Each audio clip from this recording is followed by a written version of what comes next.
रामकृष्ण हरी मंडळी. तर बघा आपली केशर आंब्याची बाग आहे तर तुम्हाला सर्वांनाच माहित असेल, आपले व्हिडिओ बघत असला तर बरं का सर्वांना. तर बघा खूप गवत झालं होतं बरं का. तर आता शेवका हे आणि खात सुद्धा कांग्रेजच आहे. तर मस्त सगळं कांग्रेज खुरपून घेतलं ना, आता किती स्वच्छ बाग दिसायली. हे आमचं शेताचं कसं माहितीये का, आपण जसं घर निर्मळ स्वच्छ ठेवतात ना, तसं आम्हाला ही शेत निर्मळ स्वच्छ ठेवावं लागतात. ह्याला पण सारखं खुरपण करायचं, पाणी सोडायला व्यवस्थित साऱ्या करायच्या, पाठ करायचं, आळी करायची, एवढी आम्हाला पण सोय करावी लागते. अंगावर फटके कपडे लेतो, पण वावराला मात्र सांभाळायला एकच नंबर ठेवतो. तर बघा किती सुंदर छान आपली केशर आंब्याची बाग दिसायला लागली आहे का, आहे का. ही इथली झाड आहेत, ह्या 2-3 झाडाला आंबे आले नाहीत बरं का, कशामुळे काही की आता हे फुटलेत ना, त्यामुळे ह्याला आता आंबे चांगले आलेत. हे बघा इकडं, नाही का, इकडं बघायचे किती आंबे आलेत. हे बघा ऐका किती भारी येत.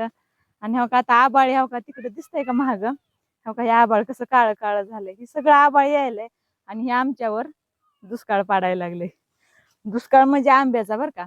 हे आता अवकाळी पाऊस येऊन वारं वावदान सुटणार आणि आंबे पडणार, फुटणार, नुकसान होणार, हे आमचं नुकसान आहे. त्यामुळे आता पावसाची जास्त काही गरज पण नाही आणि महागल ते पाऊस पडला तेव्हा द्राक्षाचं नुकसान झालं ना, आता आमचं आंब्याचं नुकसान होतंय बघा. तर बघा ह्याला पण किती छान आंबे आले. आणि आपण काय करणार आहेत, आंबे असं विकणार नाहीत बरं का. आंबे काय करणार आहेत आपण, एक आलं होतं व्यापारी घ्यायला आंब, तर ते म्हणला किलोवर द्या.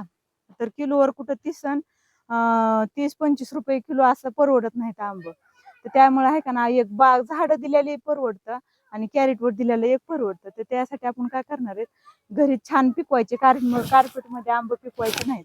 आता बघा आखीदी होऊन गेली तरी आपण आंब पिकलेलं नाहीत. ज्यावेळेस आंब्याला पाडच लागन त्यावेळेस आंबे तोडायचे, मस्त छान पाचराटात पिकू घालायचं आणि मग चांगलं पिकलं की पुन्हा मग बाजारात विकायला न्यायचं. तर बघा आंब्याची क्वालिटी आपलं प्युअर केशरी आंबा आहे बरं का, आहे का, प्युअर केशरी आंबा आहे. त्याच्यामुळे आहे का ना, आम्ही असं प्रकारनं आंबे विकतो. तुम्हाला तर तुमच्याकडे तर बागा असेल तर तुम्ही काय करा, किलोवर विकू नका, एक तर कॅरेटवर तर विकायचे, नाहीतर अख्खी झाडं विकायची. म्हणजे किती झाडं असतील ना तेवढी झाडं विकायची, तेव्हा परवडतं. म्हणजे परवडतं कसं, आता कोणत्या आंब्याला बघा, ह्याला कोणत्या आंब्याला जास्त आंबे आलेले असते तर इकडच्या आंब्याला कमी आंबे आलेले असतात. त्याच्यामुळे आंबे परवडतात. आणि आता पहिल्यांदा तर किती 300-250 रुपये भाव असतो, पुन्हा पुन्हा होतो 150 रुपये 200 रुपये किलो भाव राहतो, तरी पण आपल्याला परवडतो. पण आंब्याची क्वालिटी चांगली ठेवायची. तर बघा इकडे बी किती छान आंबे, किती छोटं झाड आहे, तर बघा किती छान आंबे आलेत आहे का.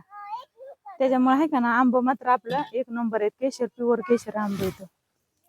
आणि आता मस्तपैकी छान खुरपून घेतली तर एकदम सुंदर बाग वाटायला लागली, है का. हे बघा आणि आता पिकायला लागले, असे पिवळे पिवळे जरा थोडं व्हायला लागले. तर आता पिकतातच, ह्या 15 दिवसात आहे का ना चांगले आंबे पिकून म्हणजे खायासारखे होतात. तर सांगा तुमच्यात पण कुणाच्यात केशर आंब्याची बाग आहे, तुम्ही पण कॅरेटवर विकताव का कशी विकताव, बसून विकताव, मला नक्की कमेंट करून सांगा. चला मंडळी आता जायचं, चला घरी, टाइम गरजायला लागले, पाऊस येऊ नाही म्हणजे बरं, आपलं आंब्याचं नुकसान व्हायचं नाही. चला टाटा बाय बाय.